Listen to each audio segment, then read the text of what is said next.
The Articulate Coven is the original, unofficial podcast and fan community for Anne Rice's Interview with the Vampire and Anne Rice's Immortal universe from AMC and AMC+.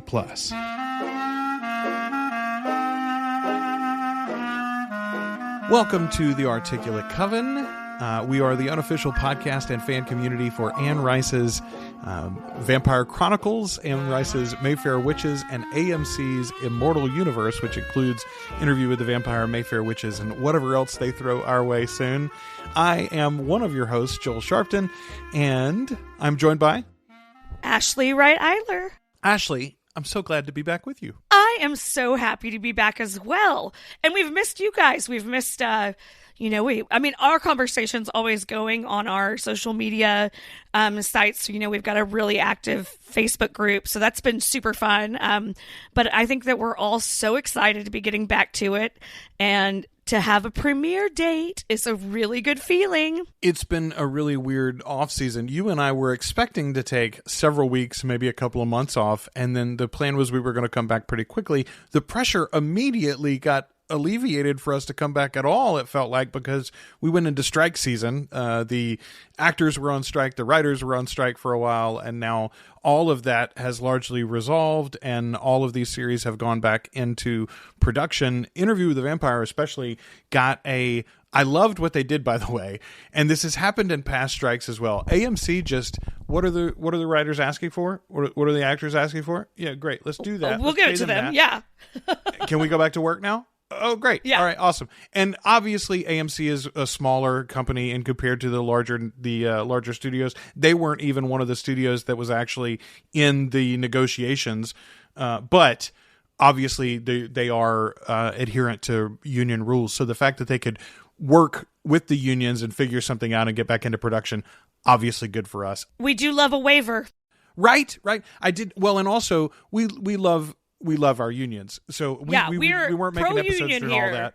But absolutely, we were in support of the actors and writers union. In particular, this current, and we have talked about this on our Facebook and et cetera, in this current climate, this current argument was not just over streaming rights. That was a big part of it. But honestly, that's just like, hey, the piles of money are shifting. Let's make sure that we label the piles accordingly. And so we can make the same sort of, equanimous deal that we've made in the past, Right, but exactly. The bigger question, the harder question, the one that was even more worth fighting over was the question about how AI is going to be brought into creative spaces in the future, and what studios in particular are going to be allowed to do without having human writers or human actors or human, I think down the road the directors are going to have that same fight to a degree, and editors as well. But where are the boundaries there, and what are going to be the requirements? And so that was a fight worth having. Right, it's not absolutely. over yet. No, it's not. And then this is going to be an ongoing thing for the next, forever. I mean, this is never going to go away. Now that we've opened the can of worms, the worms are here. So it's definitely one of those things where and actors, they can... a likeness could be used in ways that the actor never signed up for, never got paid for, never agreed to, and that's not an equitable use of someone's literally personal property. Like they're like, it's just insane what they were trying to get away with. And also a big question comes down to a lack of residuals as well. So actors used to, like, your working actors, your actors that are not your Tom Cruises, they made the bulk of their money, and they're living off of residuals from their shows being reshown on cable channels. And that's not really as much of a thing anymore. And so, however, they are streaming into perpetual time. They're streaming into perpetual time. And so they have to be compensated for that somehow. Ashley and I both have a performance background, and we both get paid currently, at least partly, because of how well we speak and speak extemporaneously. So you can hear that in the way that we've delivered this opening here. Absolutely. Perpetuity, I think is what you're saying. Perpetuity. I can't even remember the one that I tried to hit earlier, but I said a word and I immediately thought, that wasn't quite it. That's not it. That's not what I meant. But that's not quite it. What I meant. Yeah. Anyway. Of course they will. They get us. Our fans know us.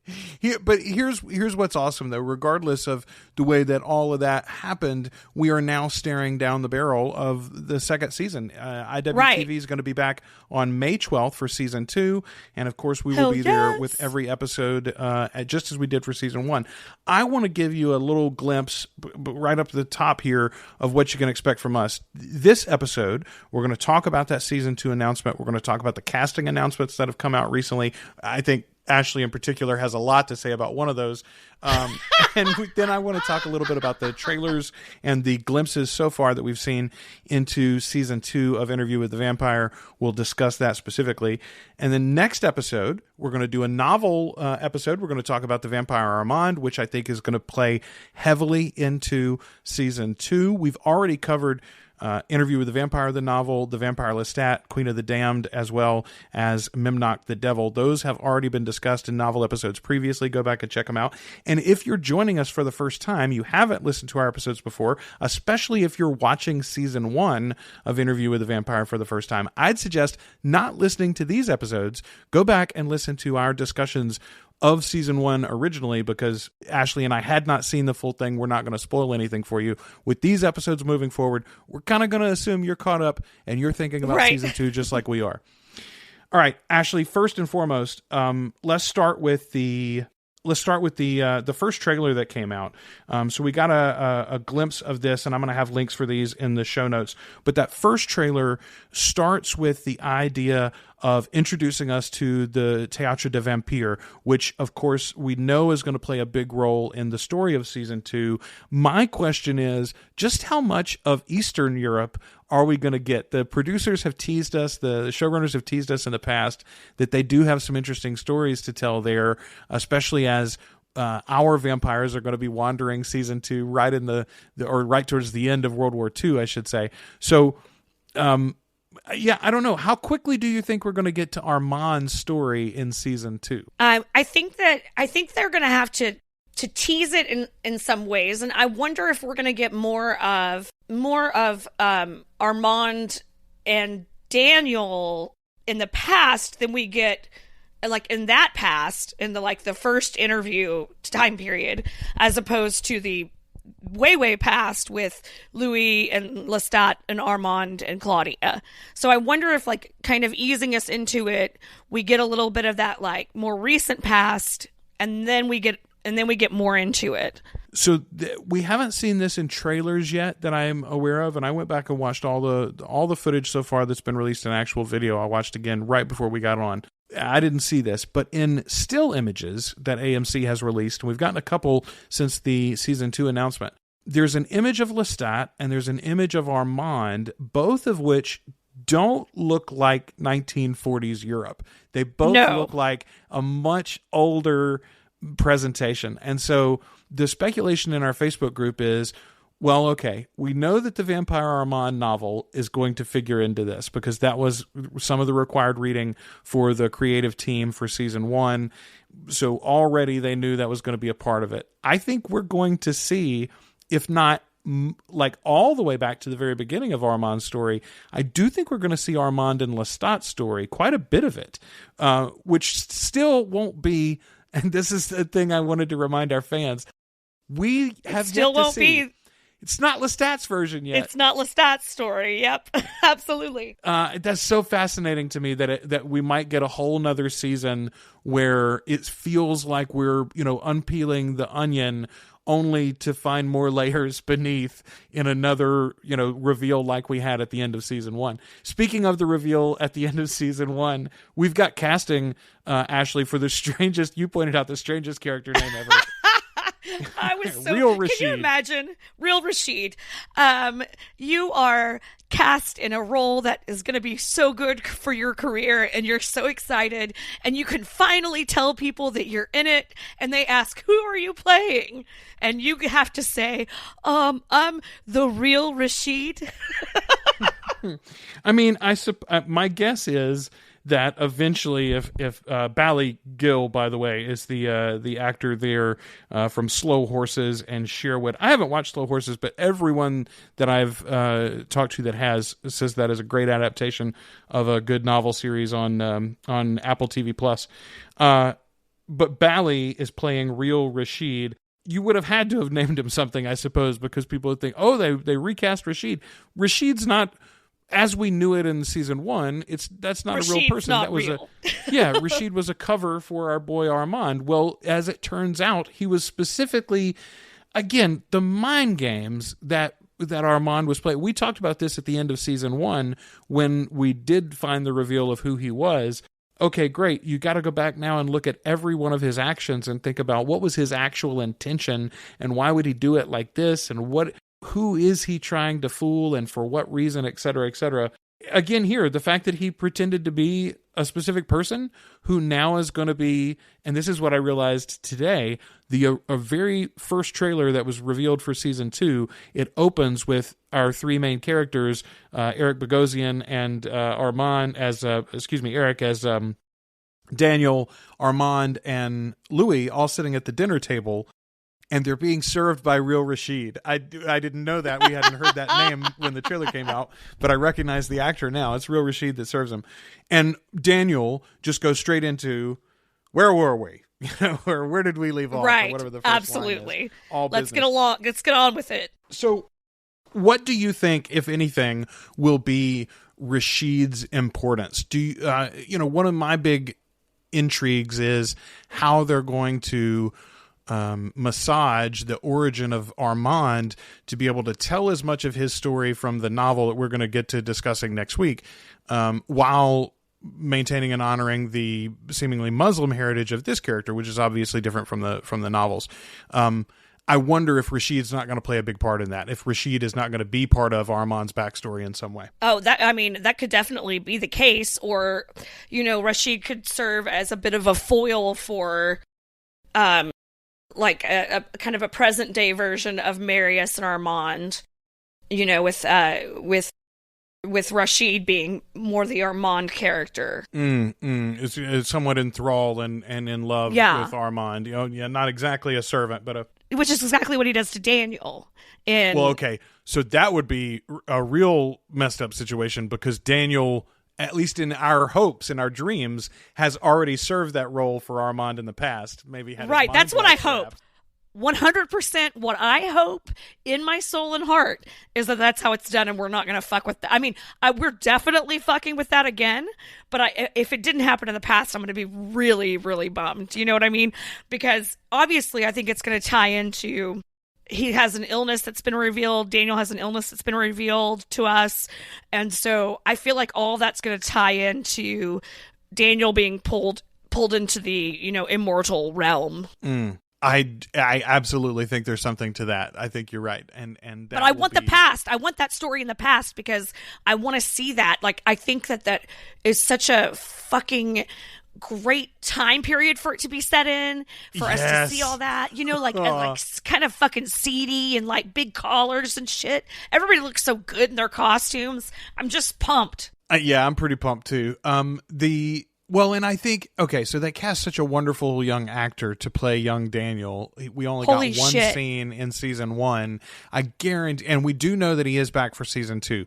So I guarantee you we're going to get more of that story. Whether there's a reveal that relationship existed as it did in the books or not, I'm not certain, but I do think we're going to get more of their story from the past. Well, we know something happened there because the reveal at the end of season 1 was that Armand and he had already met there in the past. So right, and he doesn't remember him. Exactly.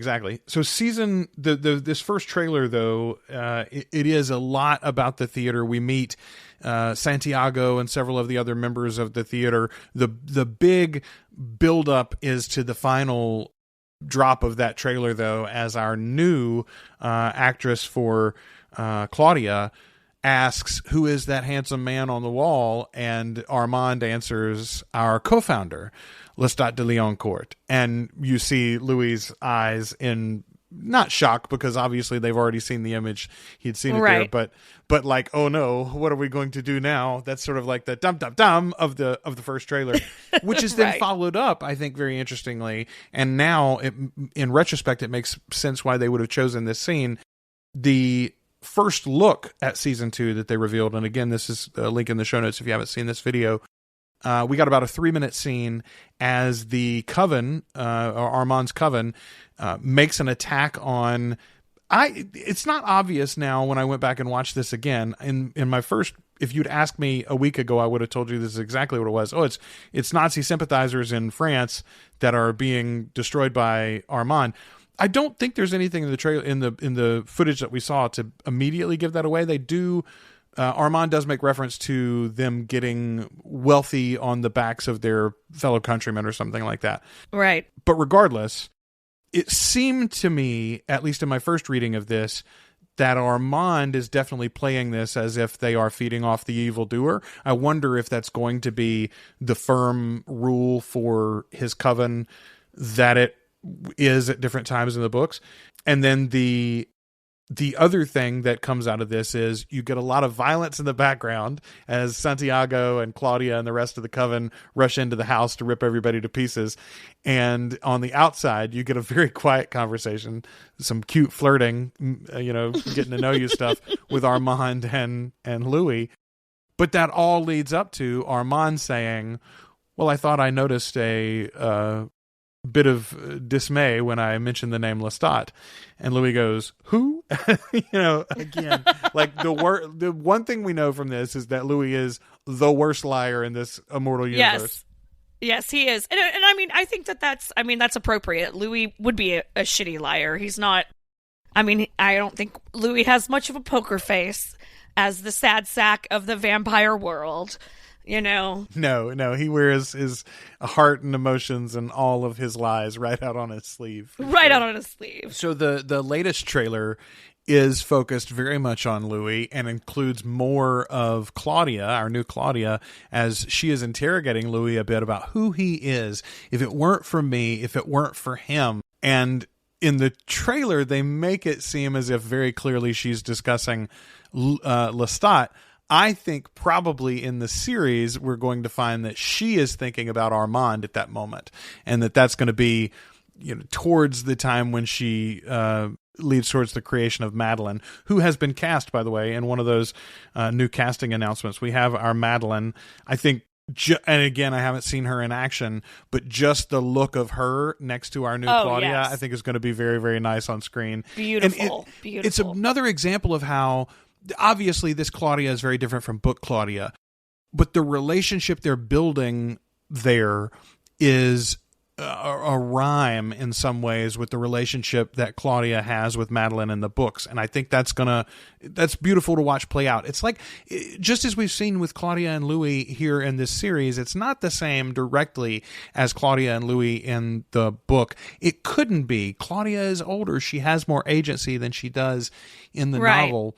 And obviously now she's had more, time on the page. I mean, if you add up the script pages, she's had a lot more room to breathe than she did in the one novel here across 2 seasons of TV or whatever. But anyway, that is one I'm excited about. Let's look quickly at those casting announcements. I want to get the names out here. I'm pulling them up.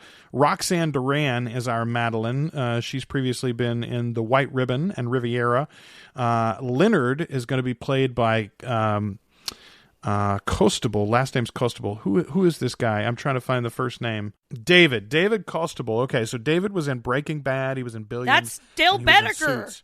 That's Gail Bedecker. Gale, that's right. I forgot. Gail I knew Bedecker. that I recognized him when I saw a picture of him the other day. But yes, he is so much younger than he looked in. Like, he looks the exact same age now as he did when he was in Breaking Bad. Like, that guy, he was like in his 30s in Breaking Bad, and he totally looked like he was in his 40s. Well, you have to remember that the desert air out there, it's like Tatooine. It ages you. Oh, that's true. It does. Hello. That's how Ewan McGregor turned into Alec Guinness. Alec Guinness. He was out there for 15 years. He turned into Alec Guinness. Yeah, it could happen to anybody. So yeah, David Costable is going to be joining as Leonard.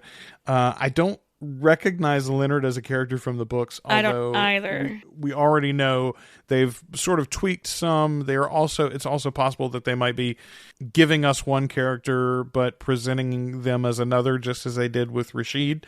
I think that's a possibility. It's a great actor regardless, though, and he's going to do very well with these with this dialogue that we've seen so far. Sometimes, sometimes you get like a version of several characters kind of morphed into one, and that's always kind of a possibility with that too. He's a fucking great actor, so I'm excited to see what because there is no clue. We have no idea. It's not a character from the books that I can recognize name-wise, so I think that's kind of fun and exciting. I agree. We mentioned Bally Gill earlier as Real Rashid, but also one that we already knew, Ben Daniels, joining as Santiago.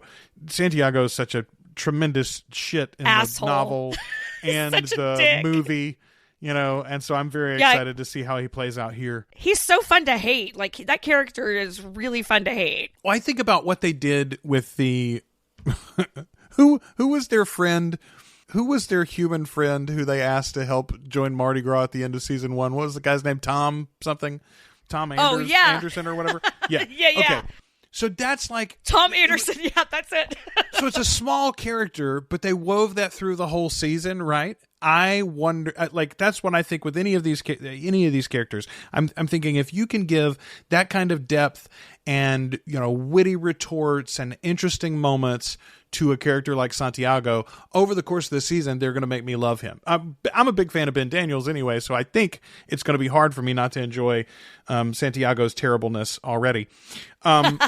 Since we're it's talking, a love to hate character for sure. Oh boy. It's a love to hate character. Since we're talking casting announcements, Ashley, let's go ahead and talk a little bit about the casting announcements at our sister show, I guess. The Mayfair Witches. Of love to hate? Yeah, boy. Okay. Listen, if you had What have they done?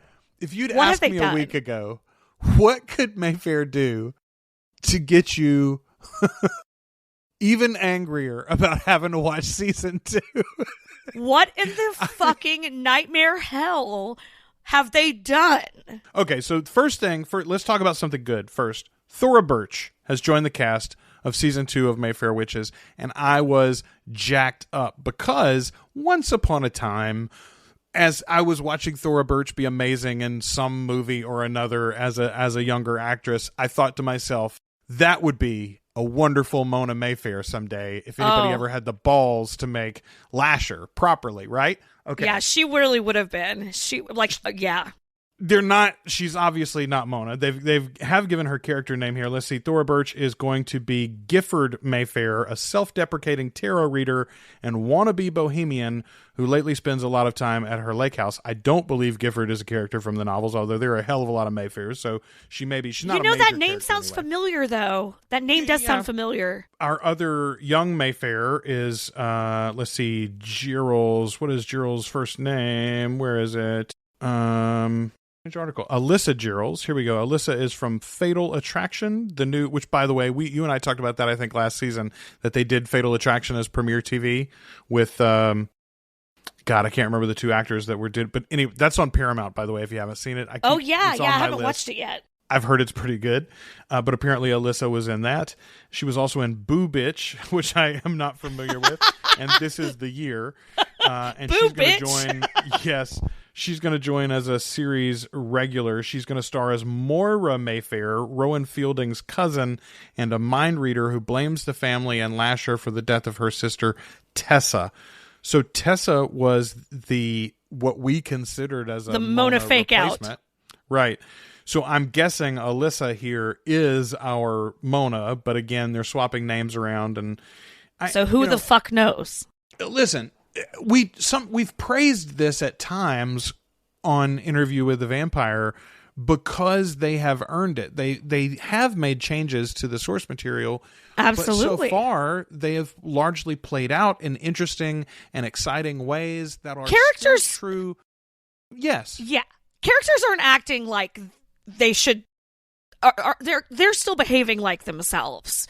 Like, there is a true, like, clear representation of these characters as I know them in these books in interview. That is not the case with Mayfair at all. No, it's very much not. And like, even things, well, okay, we know from the little things that we have seen leak out from season 2 of Mayfair that Lasher is, at least for a while, going to remain a toddler. That is just not the case in the book. We've talked about this before. In the book, by the time that birthing scene is over, well, he's a grown ass something, wandering off into the dark with Rowan.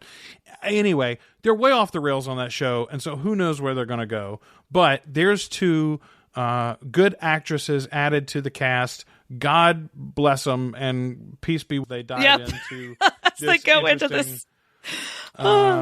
This interesting stuff. Here's the lead. Okay, guys, here it is.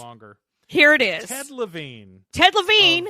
Of Big Sky, on Becoming a God in Central Florida, Tiny Beautiful Thing. Why are we saying any of those things when he was fucking Buffalo Bill in Silence of the Lambs?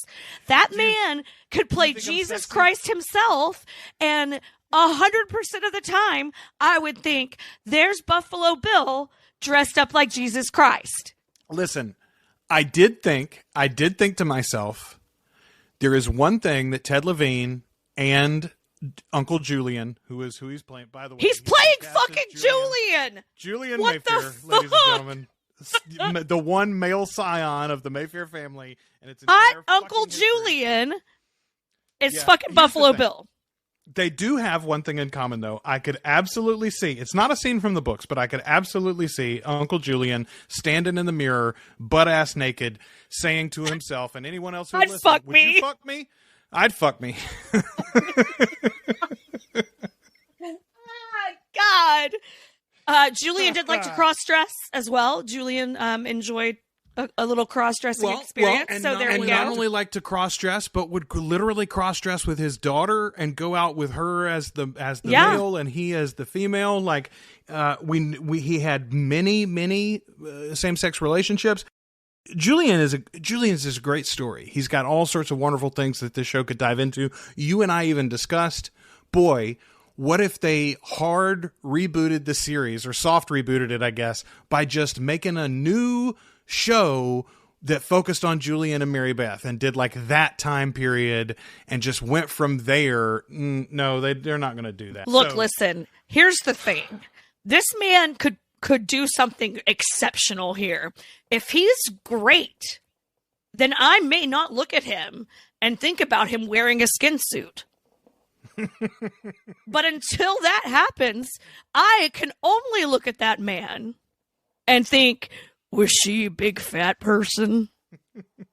Are you fucking serious? Oh my God. We joked about it. So that announcement came out and they didn't say who he was playing yet. Or we heard the name and didn't know the character yet. Oh, and what a great I literally said all sorts of wonderful things. And I literally said, what? Someone was like, what if he played Julian? And I was like, that would be fucking crazy. And then literally like 10 minutes later, it was like, oh fuck, he's playing Julian. Confirmed. He is in fact playing Julian. Sorry guys. Know. I mean, listen. That actor, bless him. He's so good. Last year, he's a very talented actor, but he's not physically, not vocally, not. I mean, nothing I've ever seen him play shows me what I imagine when I think of Julian. I mean, Julian is closer to Sam Reed than he is to Walter. I mean, to Mr. Levine. So I don't know, man. I'm across. Listen, Harry Hamlin. Look. Harry Hamlin did a lot of dancing and scene chewing, and it wasn't the Mayfair Witches that I know, but it was fun at times. Yeah, it was fun. I wasn't angry. Maybe Ted about just that. signed up for that package, right? Like, give me 8 episodes and a lot of money, and I get to chew some scenery and be an evil Southerner, and go away. I don't know. I don't know if I can picture that man not wearing a skin suit made out of women. Then he will have done a trick, a real trick. So the one other big announcement from the Immortal universe is that John Lee Hancock, Oscar nominated for The Blind Side, is going to be writing and executive producing a series based on the Talamasca. This is in active development currently. So excited about the possibility of this. That's exactly it, right? I mean, so far, AMC is 50-50 on their batting, 500 on their series here. Mayfair is not a good adaptation, and it's barely a decent TV show to watch, very frankly. Interview with the Vampire is one of the best things in 2022, and genuinely the best adaptation of that novel. We'll see where the rest of the series goes, but season 1 was amazing, So I don't know. They could do amazing things. We joked in the Facebook group about just saying that everything that happened in Mayfair Witches, that was a rogue group of the other thing Talamasca agents.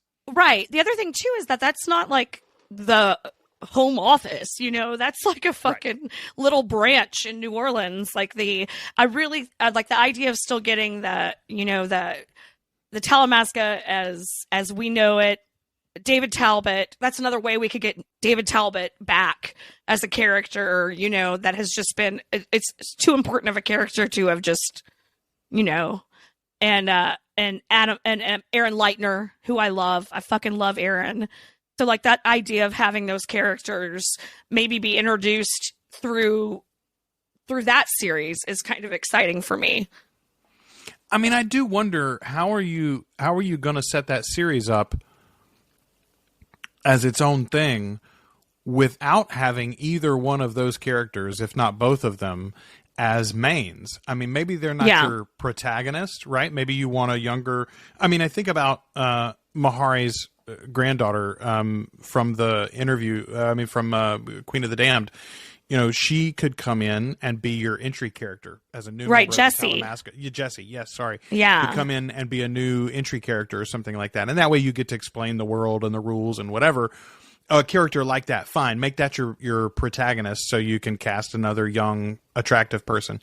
But think about Magnum PI had Higgins, right? Like you gotta have a man of the chair right, here, absolutely, or the Charlie to your angels that are sending these folks absolutely off to gallivant around and find the strange and the peculiar.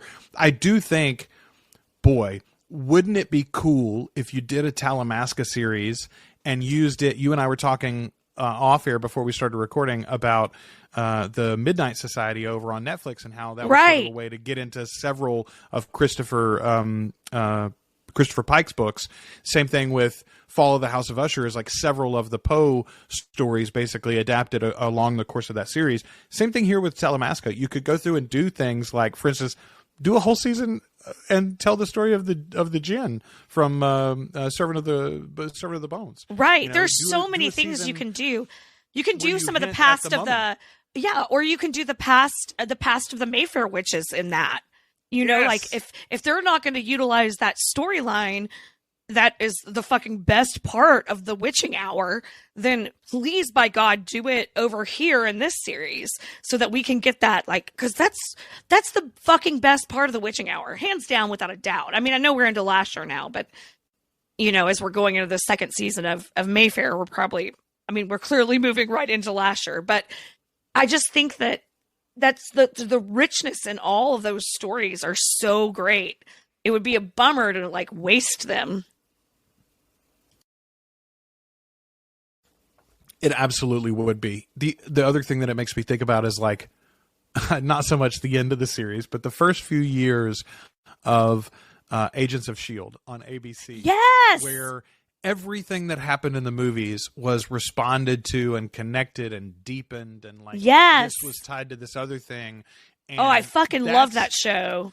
That's what a series about the Talamasca could be. It could show how all of these, how it truly is a universe of connected stories, and how the fallout too much about any particular protagonist of the main stories. Absolutely, and you could see how the fallout from our characters' actions and reactions and misactions affect the mortal world, how their actions affect what's going on in the actual real world, which is, I think, a really fucking brilliant way to make people give a shit about the stories more. Taking a peek towards some of the later novels, there are other aspects of the Talamasca that show up in the final 3, especially, that would really be interesting to be, again, just as you were talking about having flashbacks maybe for, several episodes or whatever, but you can have an ongoing narrative through the background of this series, a modern day protagonist, where you're literally seeing the history of the Talamasca, the formations, from the very beginning, which is something that we didn't get in the flashbacks of season 1 of Mayfair Witches, but in the novel, The Witching Hour, the creation of the Talamasca seems to be inexorably tied with the Mayfair family, And so anyway, we could see all of that in this series. I think there's a lot to gain for AMC there. I'm hoping that they follow through and put the right creatives in charge. Well, there's just so much source material. I mean, this woman wrote so many books, and they are so full of story. They're just, not aside from the beautiful lyric language she uses, not very much a moment wasted. Things move along pretty quickly, and we get a lot of plot and story within these books. So there's just so much that's been left on the page, even within interview that's been left on the page. So I love the idea of having a series that could pick up all of those pieces and give them to us in a different way. Interestingly, one thing that wasn't mentioned at all in the announcements the other day is the announced and then canceled series of shorts, I believe was the plan for the Night Island. Do you remember this? That was, yeah. They made the announcement that those were coming in between season 1 and season 2, and then that got... I bet the strike just fucked that right up.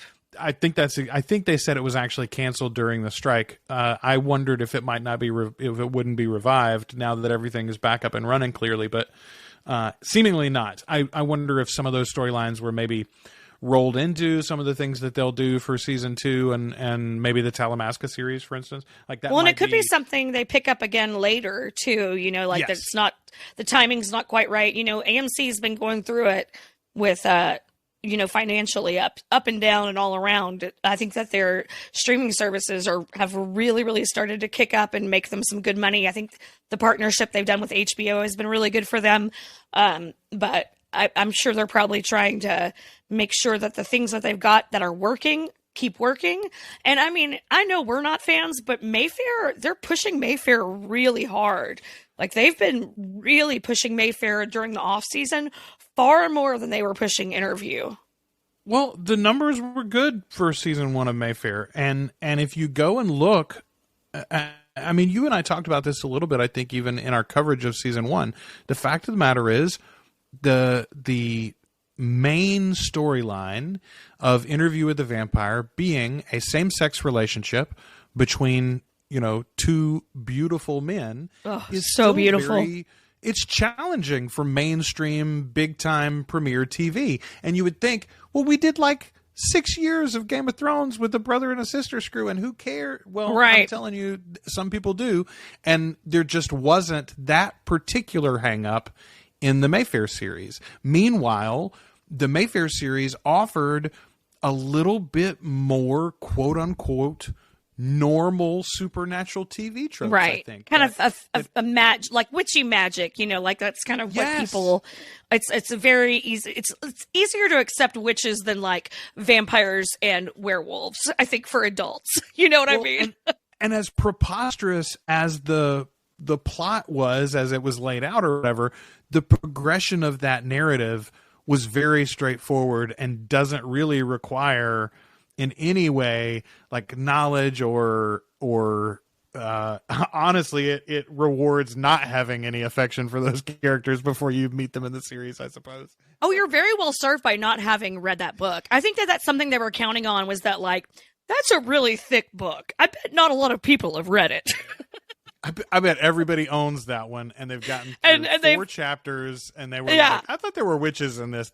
You got to remember, the whole first part of that book is like, it's Michael and it's Rowan, and they don't know each other yet, and their lives are fairly mundane for like a long time. So like, he almost drowns, and she saves him, and then it's all about kind of them like eventually meeting each other, but there's so much of like her just being a doctor, and her mother who's sick with cancer, like it is very mundane for the first quite a bit. It's a great book. I love the book, but I'm telling you, they were banking on people not having finished it. No. Well, again, what does this... I literally just... earlier today, I went to AMC, the app, and I pulled up... I was looking through like what was there, and if they'd put out any like, teaser stuff in the app for interview. They hadn't. They did recently drop the cast diaries for season 1 of Mayfair Witches, and I clicked through to see if it was the same as what we had experienced for season 1 of Interview, and it is. It's the full episode, and interspersed a couple of times where there would be commercial breaks. They have these... little 30-second segments with the creator or a member of the cast or something. And those are fine. But I was reminded, though, as troublesome as season 1 of Mayfair Witches was, they got the opening right. They pulled it directly out of the novel. You just go to the house. You just show how creepy ass wonderfully that house is, and then you show Lasher, peeking around the corner and hiding through the bushes and things like that. And that's all you need. That's the atmosphere, and that's the excitement that people... And if he stays in the shadow... Don't get to the files. Yeah, if he stays in the shadow, you don't notice that his suit is too small. And that his buttons line up with his nipples. I don't know. He's such an attractive man.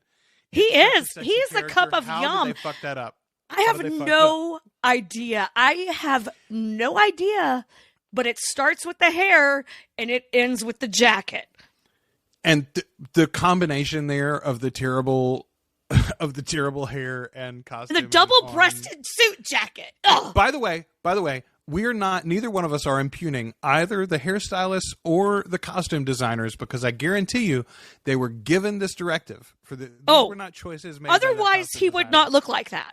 No, friend. So all I'm saying is that combination, though, does not give me a whole lot of hope for what they're going to do to Ted Levine to get him into Uncle Julian's garb. No. If he comes out, and the thing is that I was about to say, if he comes out in like a colorful, like flowy kimono, I'm gonna fucking die. But the thing is that Julian would totally wear a flowy fucking kimono. Yeah, absolutely. Like, there's so much, and again, I don't know, maybe they'll do it. Maybe he can pull it off, but now I'm absolutely thinking about Ted Levine and Jack Houston standing there asking each other back and forth, would you fuck me? I'd fuck you. Yeah.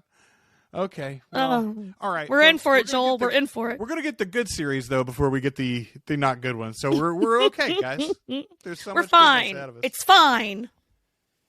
Both these, by the way, have been confirmed as 8-episode second seasons. Am I right on that? I know Mayfair was confirmed as 8 episodes. I believe IWTV was as well. My guess is that we're going to get the same sort of releases for these as we did for Mayfair, not as we do. I don't know if you remember this, but last year we got, God, it was longer than that now. When Interview with the Vampire Season 1 released, it was dropping a week early on AMC Plus. That's right. Airing a week later on cable. I don't think that'll be the case now. Last year, they took advantage, I think, of the end of The Walking Dead, the primary series, and we were sort of piggybacking on that to launch this new thing. And I think that's the reason they were playing some games with the release schedule. Also, they had basically just launched their streaming service not too long before that, and Interview was their first big thing there. I think the plan will be closer to how we got with Mayfair, which is early in the morning we'll get the drop on AMC or midnight before or whatever, and then the Sunday night we'll get it for cable viewers. I'm excited, though, to bring you this, and we're going to keep talking between here and there. We are going to do a full rewatch of season 1. We'll discuss that for you here. But again, I want to counsel you, if you've gotten this far listening to us and you haven't seen all of season 1 yet, go back and listen to our episodes that we did when we were fresh to the series as well. Oh, you guys, it's so good. I mean, please do a rewatch if you haven't yet. You know, like get yourself really ready for the second season. I think we all deserve it. We deserve this. I don't think any of us were expecting season 2 to come out before. I mean, best case scenario, I thought maybe this October we'd get it. Worst case scenario, it might have gotten pushed to 2025. So the fact that they've managed to pull this off coming out of that double strike is just fucking incredible, and it's so exciting that it's almost here. I mean, we're just in the number of days now. So few. We're under, what is it? It was 95 the other day when I made my silly little post, and that was like Wednesday. So we're at like 93 days until season 2 is upon us. So I need a widget for it. Keep the faith, and we'll be with you along the way. Also, guys, if you haven't checked out the Reddit the subreddit interview Vampire, there's some fucking incredible pictures on there of the guys just looking so smoldery and delicious. So I highly recommend popping over there and get you some eye candy. There are some potential spoilers, but they usually have them blocked out so you don't see those. You click on them. But one of the funniest posts I saw was 2 days ago, Lily Rose Depressed posted, "The toxic gays are almost back." With a bunch of pictures of our handsome boys looking at each other like they love each other so much. Oh, I do love that the marketing for season 2 has made it clear that we're not going to do without Lestat. Not completely. Yes. In what form we're going to are we going to get quote unquote current Lestat? Like, are we going to see him in the 40s with them in Europe? I don't know, but we're going to see that beautiful Sam Reed and our lovely. How is he better? How does he look better this year than he did last year? How is it fucking possible?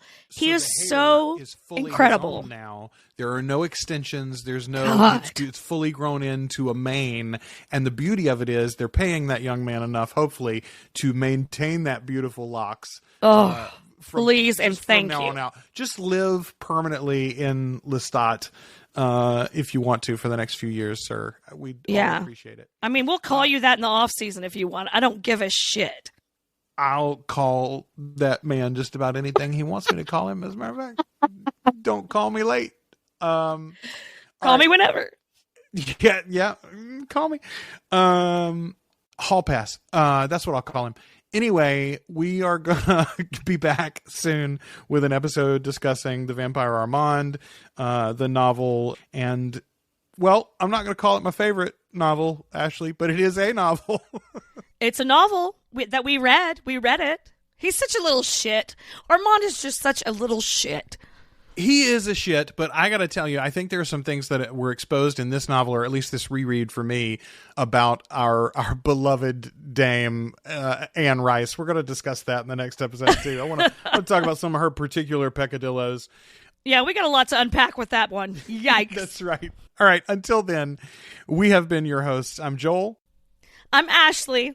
And this is the Articulate Coven.